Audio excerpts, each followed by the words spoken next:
ناصر الحق بحق والهادي إلى صراط المستقيم وعلى آله حق الدار العظيم. Alhamdulillah, Assalamualaikum warahmatullahi ta'ala wabarakatuh everyone.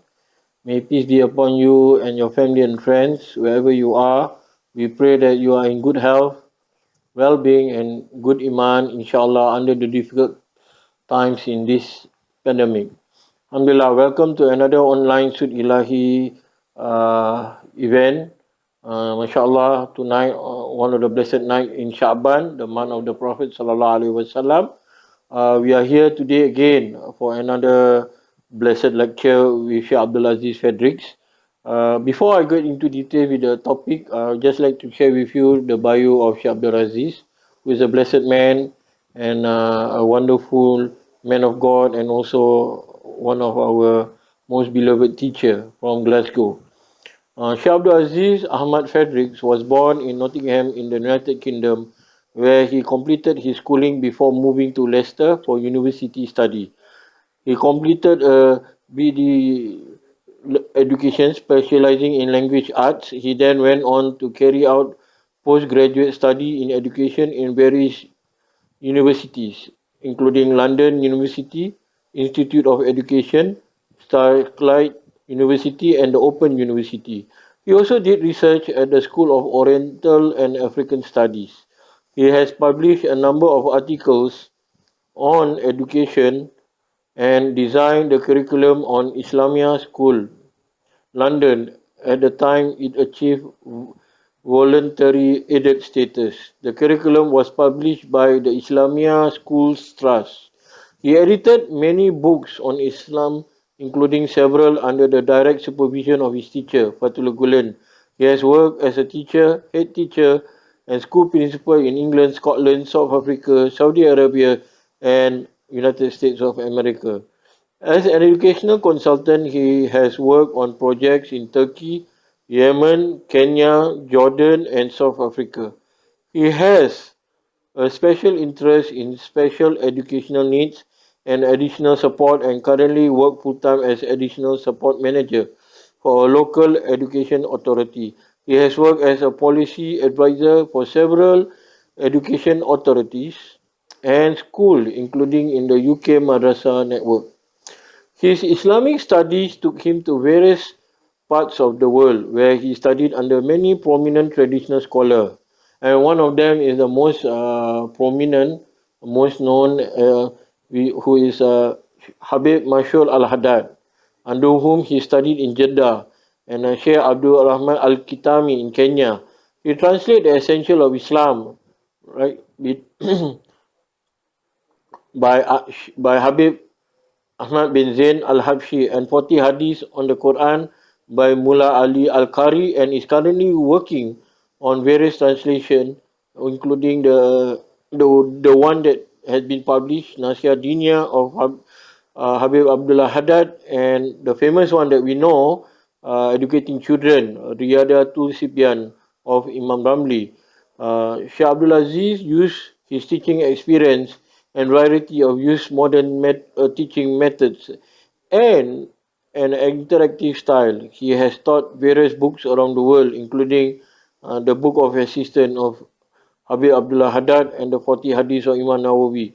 His interest in special education needs drove him to co-found the organization Islamic Text for the Blind, Kitaba. The Islamic Text for the Blind produces books in braille and audio format, provides accessible online classes, and has an accessible website with Islamic resources and translation. They work with government and voluntary organizations to meet the religious and cultural need of disabled Muslims. Sheikh Abdul Aziz authored the book Living with Blindness, which was used to launch a number of conferences on the marginalized in society, addressing issues of disability and access to mosques, institutions, and Islamic teaching. He is an active campaigner for free and open access to Islamic teaching for all. And right now he's living in Glasgow with his wife and his son Idris, mashallah. Alhamdulillah, that's a bio of Sheikh Abdul Aziz, which we know that one of the blessed and learned men that we met. we met and we known, and he's not a stranger to many people who follow Sweet Ilahi event in Singapore, because he's been regular to our annual event at Sacred Power Love, and even other event. And tonight, he's gonna talk about reflections on the blessings of Nisfu Sha'ban, which is coming for us in Singapore, will be on Wednesday night, the 15th Sha'ban, right? And this is from the book that Shaykh himself translate, the book of Imam Bayhaqi, The Blessing of Specific Time. So, mashallah, in this difficult time, we are able to learn online with someone special right now. So, may Allah accept it, inshallah. So, Shaykh, tafadhal. بسم الله الرحمن الرحيم الحمد لله رب العالمين والصلاة والسلام على رسول الله وعلى آله سبحانك لا علم لنا إلا ما علمتنا إنك أنت العليم الحكيم اللهم صل على سيدنا محمد الفاتح لما أغلق والخاتم لما سبق ناصر الحق بالحق والهادي إلى صراطك المستقيم وعلى آله وصحبه حق قدره ومقداره العظيم. So alhamdulillah, as Sidi Khalid, good friend and companion, has said, this book is lesson is based on a book called The Blessings of Time by Imam al-Bayhaqi. So this book, alhamdulillah, is a blessed book, a very beautiful book, very important book, and what it addresses is time generally, and it teaches us how to live our lives according to the way that Allah subhanahu wa ta'ala set the pattern of time. So I'm just going to read a little bit from some of the introduction and comment a little bit about, on what was said.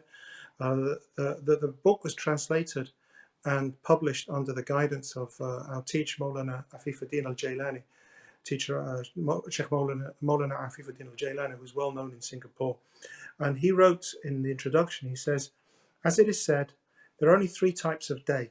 The first is the day that has passed, and that all that is left of it is recompense. So there's the past, which has gone. The only thing that will happen regarding that is the jaza, the reward or the punishment for what happened on those days. If it was good, then good. And if it was bad, then bad.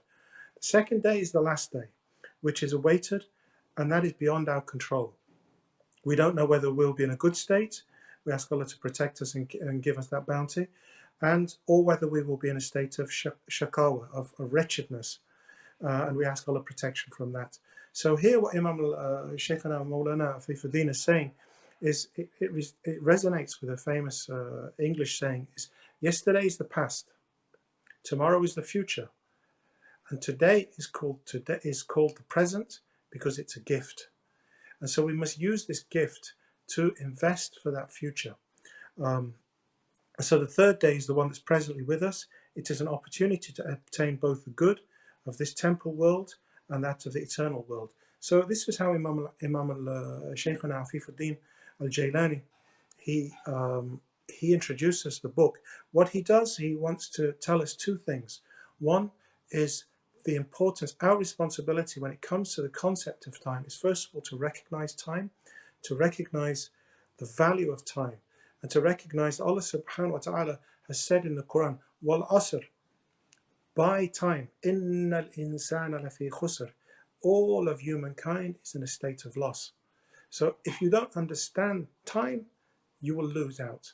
إلا الذين آمنوا, except those that believe, وعملوا الصالحات وتواصوا بالحق وتواصوا بالصبر, have these characteristics. If they believe in God, they act according to what He wishes, and they have the relationship with other people where they call them to the truth, and they are steadfast in this. So here we live in tune with time, and what we see in this verse of the Quran, He says, "While Asr, Allah swears by time. He swears by the mid-afternoon. He swears by the mid-morning, where He says, "Washamsi waduhaha," by the sun and the time of it rising and shining, meaning the mid-morning. So when He swears an oath by time, it shows the importance of time. So we need to grasp this concept and recognize that time is absolutely important, is vitally important for us to live our lives correctly. That's why Bruce Lee, for example, not only a great fighter, but a very wise man, he said, if you love life, don't waste time, for time is what life is made of. And that's a profound statement of Bruce Lee. If you love life, don't waste time, The time is what life is made of. So your attitude towards time, your understanding of time, is the value that you put to your own life and will give value to your life. That's the first thing, is to recognize time. The second is to live in accordance with time. That time goes in waves. That there is more blessing in certain times than in other times, and these waves are the way that you need to live your life, exposed to the points which are extremely valuable, and when the points are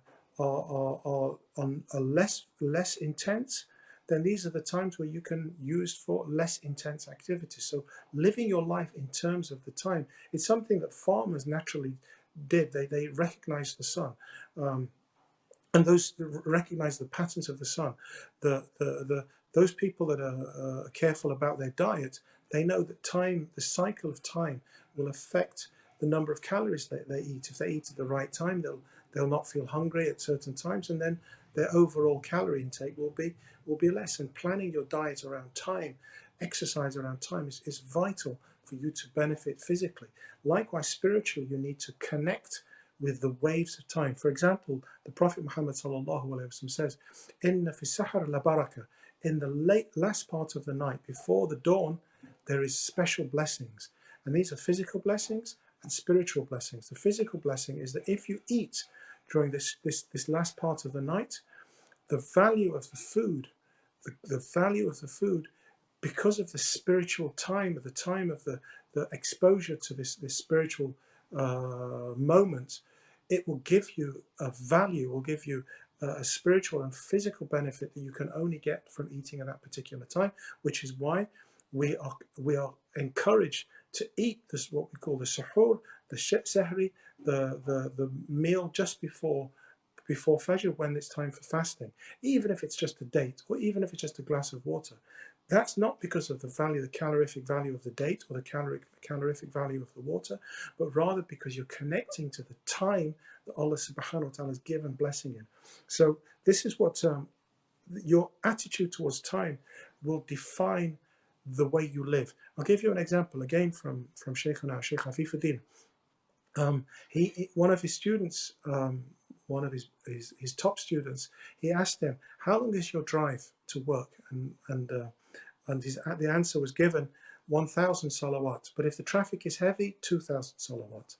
He didn't say 1 hour off. He timed the value of his journey. He thought about what is the time from work home to work. It's 1,000 salawat. So he's naturally inclined. And then when Shaykh Afifuddin heard this, he told the story of one of the blessed ladies of his household, of the community that he lived in.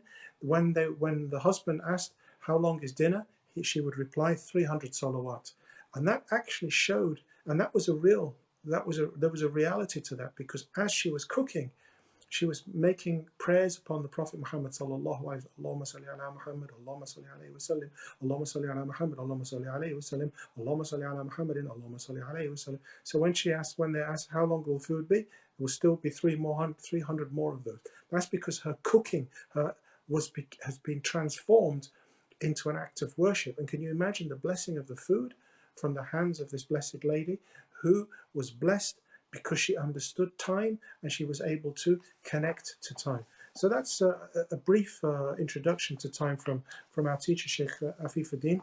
The book, as I mentioned, I'll just tell you one more time, The Blessings of Time by Imam al-Bayhaqi, which is a beautiful book of hadith. The book has got two introductions, one by Shaykh Afifuddin and the other by another of our teachers, Shaykh Muhammad bin Yahya al-Ninawi, Shaykh al-Ninawi. And he writes, "This book informs us of the value of time and the importance of making an effort to expose oneself to Allah's breezes." What he means by Allah's breezes in Arabic is an-nafahat. An-nafahat is literally are the breezes that Allah subhanahu wa ta'ala sends to the world. And he sends them at different times. So Shaykh al-Ninawi says, what you should do is you should expose yourself so you receive these breezes when they are sent. And if you do this, then this is a sign of enabling grace and intelligence. This shows that you have what we call in Arabic, and he wrote this in Arabic, at-tawfiq wal-aql, that you understand the world and that you've been blessed. May Allah shower mercy upon Al-Wazir ibn Hubayra for what he said in a beautiful poem. And then he mentions this poem that he heard from his own teacher, Shaykh Abdul Fattah Abu Ghuda, and it's translated here as, time is most precious when you enrich yourself by preserving it. So time has value if you value it. And I see it is the easiest of all things for you to waste. So likewise, if you don't understand it, it will just go. And that's how he introduced this book. So alhamdulillah, it is a beautiful book, a very important book, and it's a book of hadith. One of the benefits of exposing yourself to the scholarship of Shaykh Imam al-Bayhaqi is Imam al-Bayhaqi is an immense scholar, and there's a long biography there's a biography in the text, which I'm not going to go into now, but his books are almost all hadith. I remember reading one of the books, Al-I'tiqad, and I read it because I'tiqad means the creed. And I read through it, and I looked through it, and I thought, I'm going to count how many words actually come from Imam al-Bayhaqi. And there was a handful of paragraphs that were actually from Imam al-Bayhaqi. Why? Because the whole book was full of Quran at the beginning of every chapter, and then hadith. Just hundreds and hundreds and hundreds of hadith. And actually, he didn't say anything. All he did, he just compiled hadith. And this book, again, this book of that we're reading here, the Blessings of Time, is a book of hadith with statements of the early companions, and the early scholars. And that's why the book doesn't say hadith number 1, hadith number 2, and hadith number 3, as it does in the original Arabic text. And the reason why is because not all of them can be attributed to the Prophet ﷺ with an unbroken chain. So some of them only go back to some of the companions or some of the scholars. And therefore it says narration number 1, narration number 2. And some of the hadith, and this is a kind of a proviso that I just want to put out there, because not all of the hadith are taken from the standard of hadith that you would use when you're talking about the law. And when it comes to the law, the hukum, the sharia, the law of Islam, you only take hadith from those which are absolutely verified as being 100% sahih, correct, without any kind of doubt.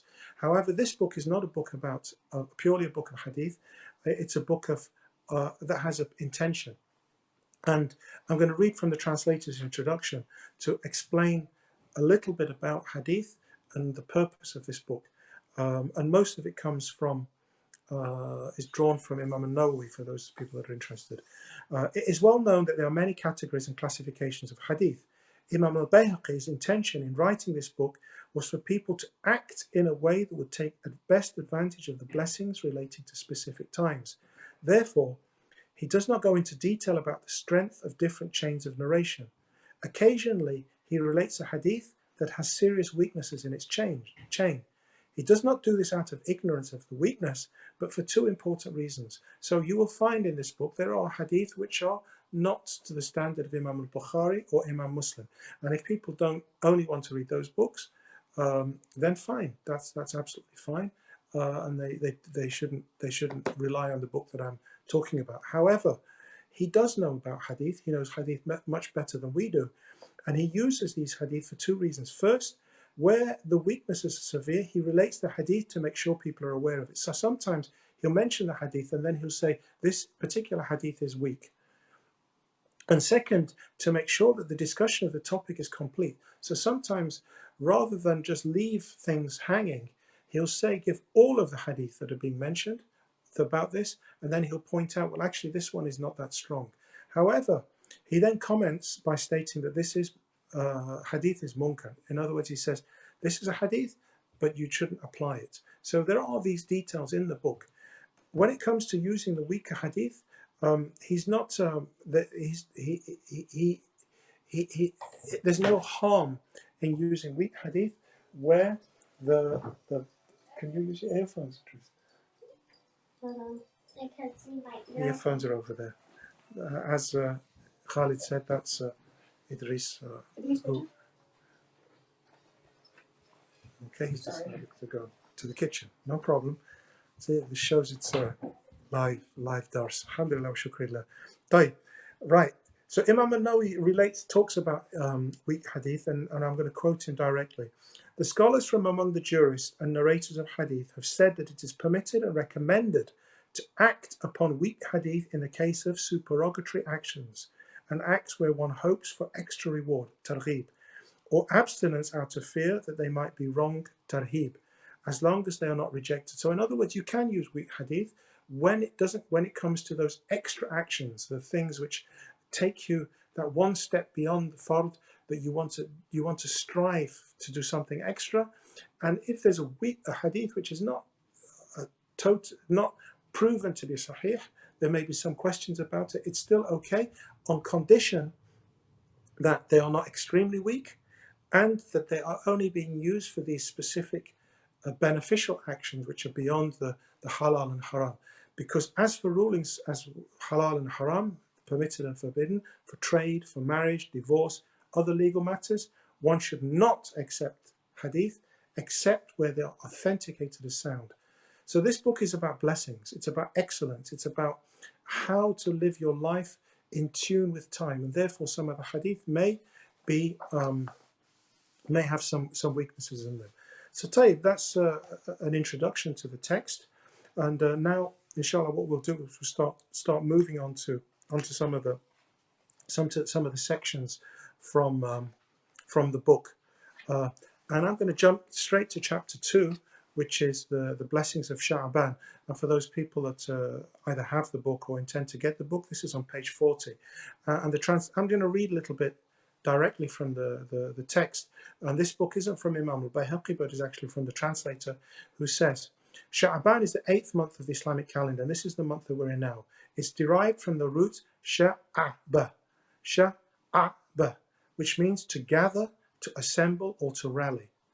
Or alternatively, could actually have the opposite meaning. So the beauty of the Arabic language is that sometimes one word can have two meanings which are almost exact opposites, and that the beauty of the language is actually you can you can use it almost poetically to understand the nuances of a particular word.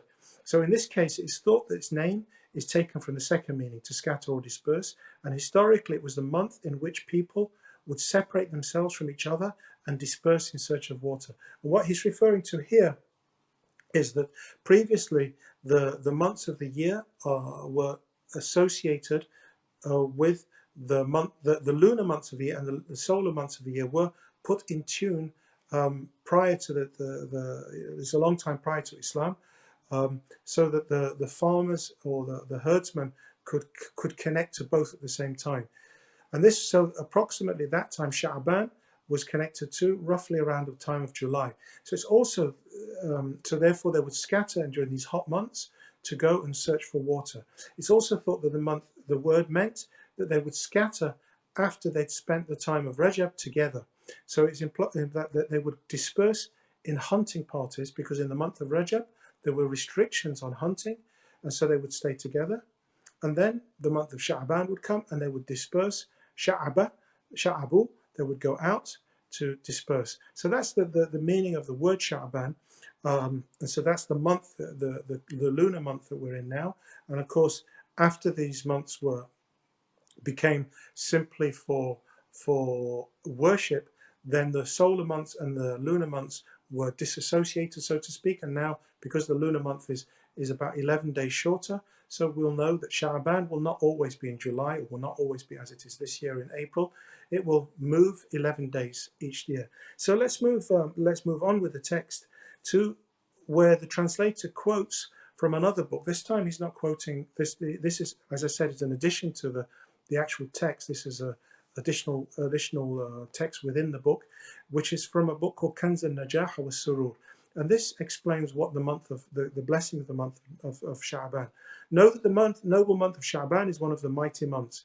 It is a month famed for its blessing and abundant good.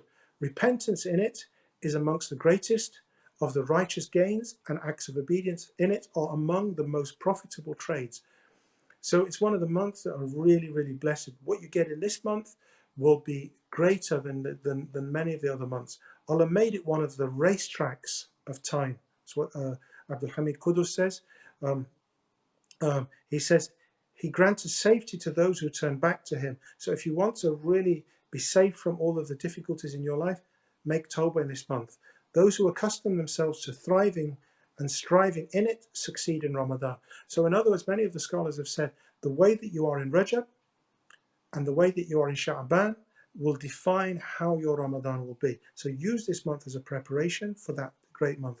It is the month of the Prophet sallallahu alaihi wasallam, and Allah so as we mentioned from the hadith, it states, "Sha'ban shahri," and Sha'ban is my month.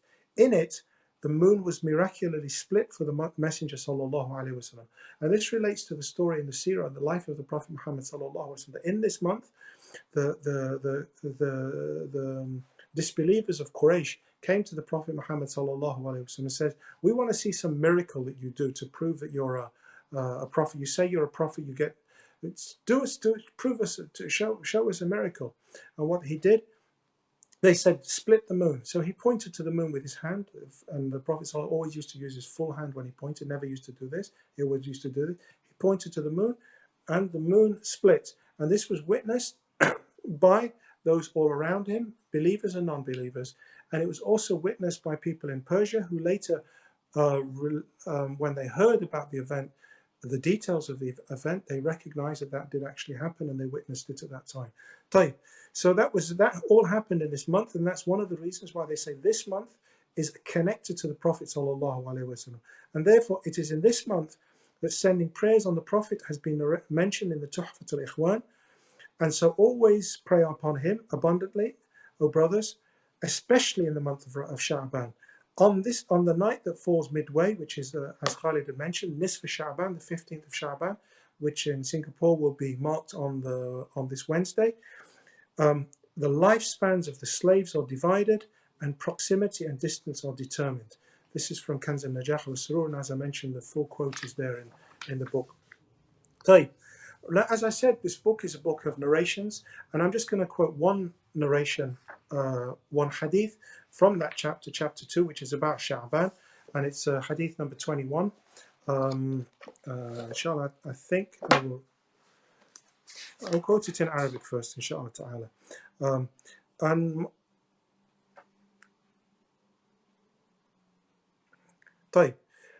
This is Usama ibn Zayd, who is a very beloved young man to the Prophet sallallahu alaihi wasallam, the son of the person that grew up in his household, Zayd ibn Haritha. So Usama ibn Zayd was like his beloved grandson. So he came to the Prophet sallallahu alaihi wasallam. He mentioned, "Ya Rasulullah, inni araka tasumu fi shahrin, ma araka tasumu fi shahrin ma tasumu fihi." He says, "I see you fasting one month, but you fast differently to any other month. It's as if you fasted much more in that." And the Prophet sallallahu alaihi wasallam, فَقَالَ أَيِّ شَهْرٍ? He says, "What month is this?" He says, "Sha'ban," this month that we're in. قَالَ شَعْبَانَ بَيْنَ رَجَبْ وَشَهْرِ رَمَضَانَ. So the Sha'ban falls between the blessed month of Rajab, which is the one that we passed, and the month of Ramadan. يَغْفُلُ النَّاسُ عَنْهُ. But actually this month, the blessings of this month have been forgotten by many people because they focus on Rajab, they focus on Ramadan, and it's as if they've got some kind of holiday in between. However, they shouldn't do. يَغْفُلُ النَّاسُ عَنْهُ. But تَرْفَعَ لَهُ الْأَعْمَالُ الْعِبَادِ. He says, in this month, the actions of the slave are raised up to him. So what you do during the year are presented to Allah subhanahu wa ta'ala in this month. فَأُحِبُّ أَنْ لَا يُرْفَعَ عَمَلِي إِلَّا وَأَنَا صَائِمٌ. And he doesn't want this to happen except that I am fasting. And this hadith, for those people that are interested in hadith, is related by Nasa'i and Abu Dawud and Imam Ahmad. So that's generally about the month of Sha'ban, the month that we're in. Many people neglect it, many people miss it, many people don't understand the great value of this blessed month. And alhamdulillah, we have still some of it left where we can take some benefit, inshaAllah ta'ala. I've been asked specifically to reflect on the Nisfu Sha'ban, which is the midway through the month of Sha'ban.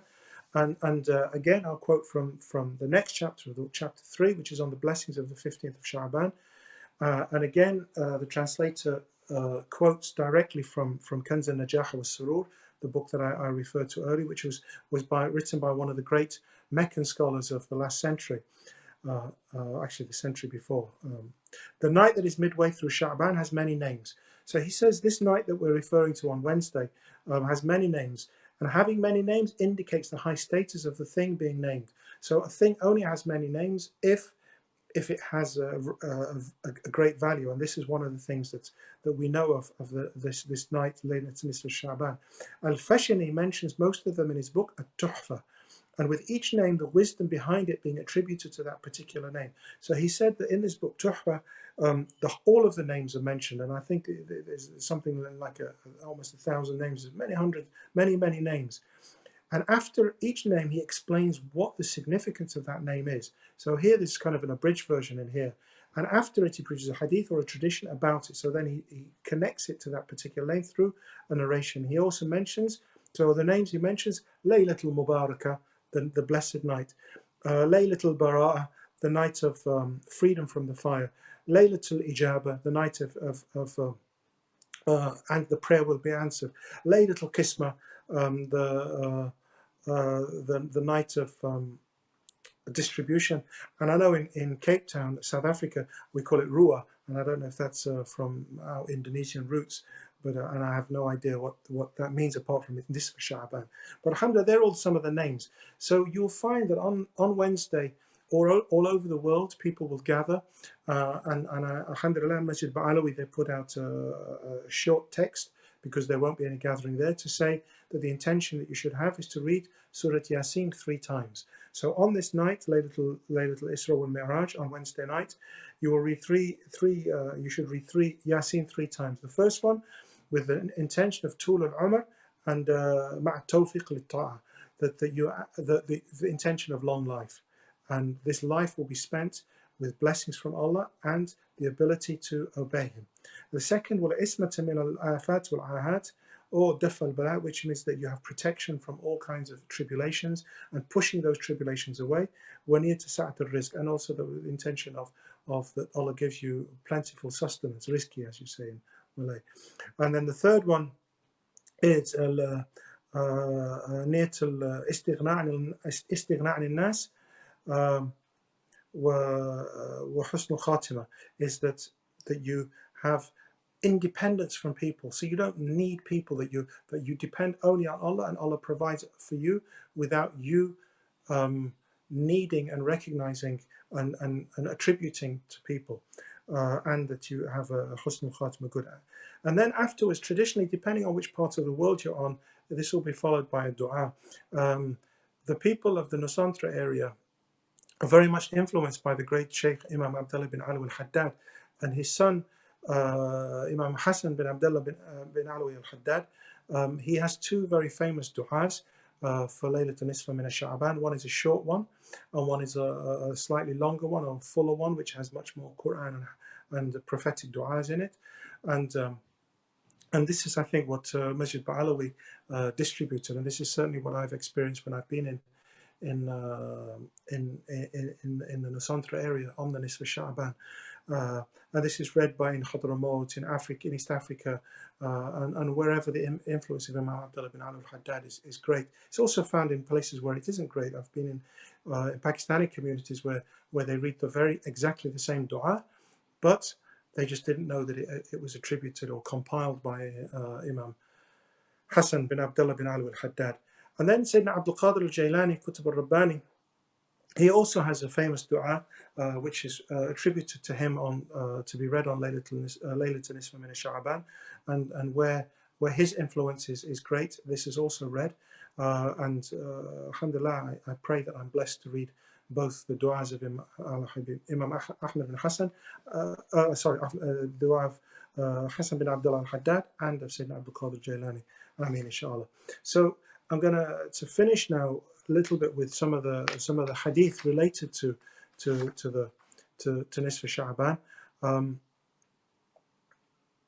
and again, I'll try and read quickly in Arabic and in English. The first one is again from this chapter. The first of this hadith, narration number 22, which is on the authority of Tha'laba الخشني عن النبي صلى الله عليه وسلم إذا كان ليلة نصف من شعبان طلع الله إلى خلقه.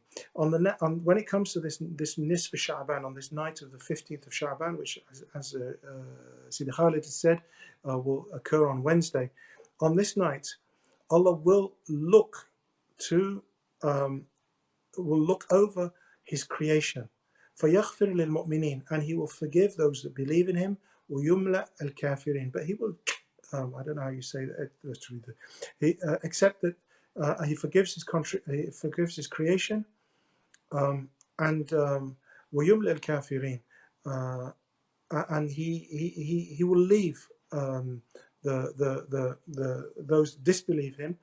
وَيَدْعُ أَهْلَ الْحِقْدِ حِقْدِهِمْ حَتَّى يَدْعُوهُم, and he leaves those people to do what they wish.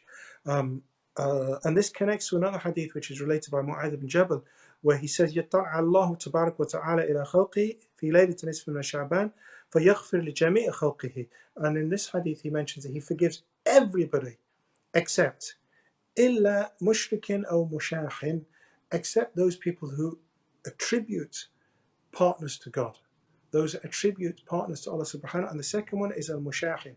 Al-mushahin is translated in here, in the translation that we have before us, except the one who attributes partners to him and who shows enmity towards the religion and its people. And the footnote is quite detailed here. It says the word mushahin is derived from shahana, which means to bore rancor, to have anger inside you, or to treat others with anger. And the mushahin is one who regards or treats another person with anger.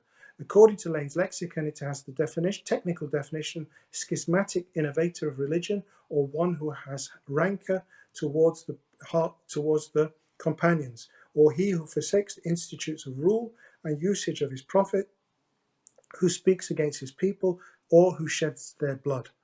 And that goes back to one of the early scholars, al-Awza'i, who said, when he was asked about the mashahin, he said, "Laysa huwa ar-rajul alladhi la yukallim ar-rajul." He says, it's not the person who has anger towards another person, that's part of mashahin, but what's referred to in the mashahin that will not receive the blessings on Wednesday is the person who إنما هو الذي في قلبه شحناء لأصحاب رسول الله صلى الله عليه وسلم, those people who have anger towards the Prophet or the companions of the Prophet. So it's very important that if you want to receive the mercy on this night, that you understand there are very, very limited numbers of people, and we ask Allah to keep us away from those that out of that category.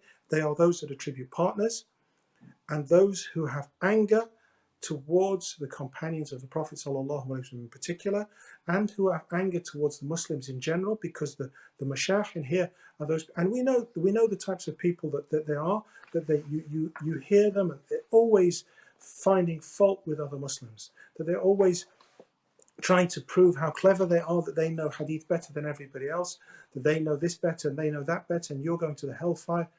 Those are the people who are referred to as mashayikh. And also, according to Lane's lexicon, those people who then put themselves above the scholars and say, well, actually, this is the truth. And they reject people like Imam al-Bayhaqi, for example, or whatever. The next hadith, I'm going to just read 4 hadith in total, inshallah. So the next hadith is related by Sayyidina Ali ibn Abi Talib radiallahu anhu, karamallahu wajhah. And he said, the Messenger of Allah said, إِذَا كَانَ لَيْلَةَ نِصْفَ مِنَ الشَّعْبَانِ فَقُومُوا لَيْلَتَهَا. He said that when the Nisfu Sha'ban comes, stand up in prayer during that night. وَصُومُوا يَوْمَهَا, and fast the following day. فَإِنَّ اللَّهَ تَبَارَكَ وَتَعَالَى يَقُولُ, for surely Allah has said, أَلَا مُسْتَغْفِرًا فَأَغْفِرَ لَهُ. So he says, where is the person seeking forgiveness? I will forgive him. أَلَا مُسْتَزْرِقٌ فَأَرْزَقَهُ. Where is the person seeking provision? I will provide for him. أَلَا سَائِلٌ فَأُعْتِيَهُ. Where is the one who is begging me? For I will give him. أَلَا كَذَا أَلَا كَذَا أَكَلَا حَتَّى يَطَّلِعِ الْفَجْرِ. And he continues calling like this until the Fajr enters. So the whole night, Allah subhanahu wa ta'ala will be calling on us. Where are you? So this night we should try our best to seek. And this, for those people that are interested, this is related by Ibn Majah, and therefore is from the Kutub al-Sitta, one of the famous books of hadith. The last two hadith are very similar to each other, and I'm going to finish with those because they include the overall story related to this. And these are and this one, I think I'll just read the English apart from where it's appropriate. It's been reported on the authority of Urwa ibn Zubayr. The Sayyidatuna Aisha radiallahu anha said. So here, Sayyidina Urwa is the nephew of the nephew of Sayyidatuna Aisha, and also related through his father's side to the Prophet sallallahu alaihi wasallam. So he's telling the story on a very personal way of his aunt Sayyidatuna Aisha and his father's cousin, the Prophet Muhammad sallallahu alaihi wasallam. So he tells his story. He says on the 15th night of Sha'ban. So she's relating the story to her nephew, and the nephew is relaying the story to us. The Messenger of Allah sallallahu alaihi wasallam gently withdrew from our blanket. And this is alhamdulillah. She then said, and by Allah, our blanket was not made of woven silk, nor raw silk, nor of cotton, or flax, or wool. So then she goes into detail about what was being referred to here. So she's talking about the Prophet sallallahu alaihi wasallam. She's actually referring to the intimacy of the Prophet sallallahu alaihi wasallam with her. And then, so she describes the blanket, and then she says, so Sayyidina Urwa says, alhamdulillah, so what was it made of? So this is a dialogue between the nephew and aunt. I was afraid that he was going to leave me. Shut off one, he says, it's made from threads of wool, and its filling was made of camel hair. So it was a kind of rough blanket. And then she goes on to say, I was afraid, she's describing, he withdrew from the blanket. So I was afraid that he was leaving me to go to one of his other wives. So I got up to ensure he would not leave the house. And my feet came across him, and I realized that he was in sajda, he was in prostration. And so I memorized his words. And his words were, سجد لك سوادي وخيالي وآمن لك فؤادي وأبوء لك بالنعم واعترفوا بالذنوب العظيمة ظلمت نفسي فاغفر لي إنه لا يغفر الذنوب إلا أنت أعوذ بعفوك من عقوبتك وأعوذ برحمتك من نقمتك وأعوذ برضاك من سخطك وأعوذ بك منك لا أحصي ثناء عليك أنت كما أثنيت على نفسك. So the meaning of this is, the inner core of my heart and my spirit, they have made sajda to you, they have prostrated to you. My mind has believed in you, and I come to you in recognition of the blessings bestowed upon me and recognizing my mighty sins. And this is the Prophet ﷺ speaking. And I have wronged myself, and so I ask forgiveness of you for my sins, for surely no one can forgive sins other than you. I seek refuge in your pardon from your punishment, and I seek refuge in your mercy from your vengeance. I seek refuge in your pleasure from your wrath, and I seek refuge in you from you. I am unable to praise you except in the way you have praised yourself. So he continued to pray standing and sitting until morning. She said, and this is the famous hadith where where she describes the Prophet ﷺ praying all night. This was actually on the Laylatul Nisfu Sha'ban. And then she says to him,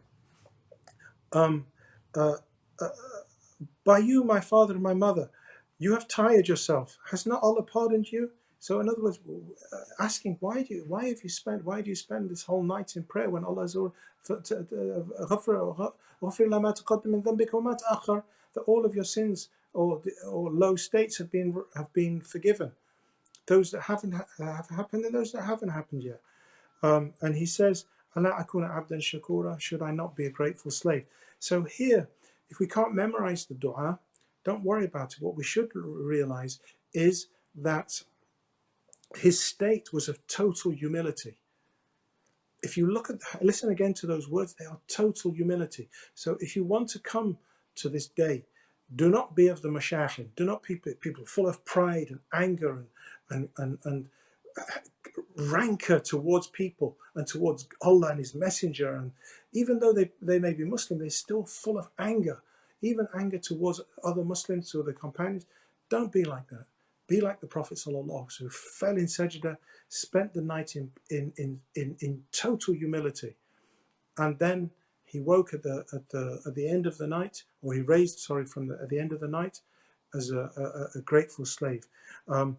The last hadith is very similar to the other. It's related by Abu Raja al-Utaridi, Anas ibn Malik radiallahu anhu, who said that he one day he went to the house of Sayyidatina Aisha radiallahu anha, because he was sent there on an errand. So of course, you know, this is a young man.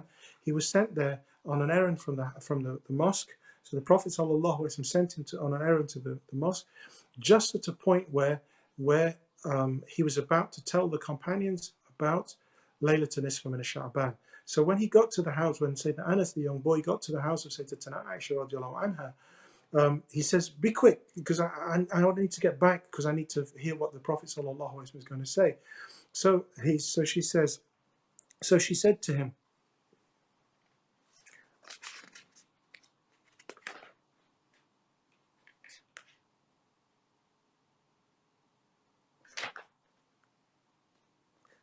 she says to him, "Ya Unais, oh my little Anas, oh young Anas, Ijlis, sit here. حتى أحدثك بحديث ليلة النصف من شعبان. Sit here and I'll tell you the story of the Laylatul Nisfu Sha'ban." So here he leaves the mosque where he was about to hear from the Prophet sallallahu alaihi wasallam, and he comes to say to Aisha, says, "Please be quick with what you need to do. I need to get back to hear the story." She says, "Don't worry, I'll tell you the story, but I'll tell you from my perspective." So she tells the story. So she says that, oh my dear Anna, sit and I'll tell you about the night of the 15th of Sha'ban. The Prophet came to me and joined me under the blanket. I woke during the night and didn't find him. I went around all the rooms of his wives and did not find him. I then thought that perhaps he had gone to Maria al-Qibtiyya, to Maria, who doesn't live in the houses of the Prophet but lived somewhere else. So she went out, so I left to find out, and I passed by the mosque and my foot bumped into him while he was prostrating, and he was saying, "Sajad laka sawadi wa khayali wa amana bika fuadi wa hadhi yadi janaytu biha ala nafsi fa ya azim hal yaghfir dhanb al-azim illa rabb al-azim faghfir li dhanb al-azim." So he said, "The inner core of my heart and my spirit have prostrated to you." Same as the other narration. "My mind has believed in you, and this is my hand. I have harvested wrong actions by it against my own self. So, O Mighty One, who can forgive great sin except the great Lord? So forgive me the great sins." So here again, the emphasis is on humility. It's on coming to this night broken, coming to this night with anticipation and hope in Allah, not in your pride and your knowledge and your ability and your greatness. Go to Him in total humility and you'll find great things.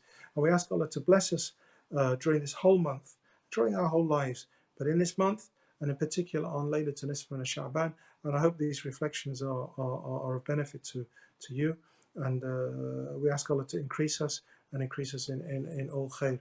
And with that, subhanakallah wa bihamdika ashhadu an la ilaha illa anta astaghfiruka wa atubu ilayk. I hand back to Sidi Khalid, who inshallah will deal with the questions and answers and any other outstanding matters, inshallah.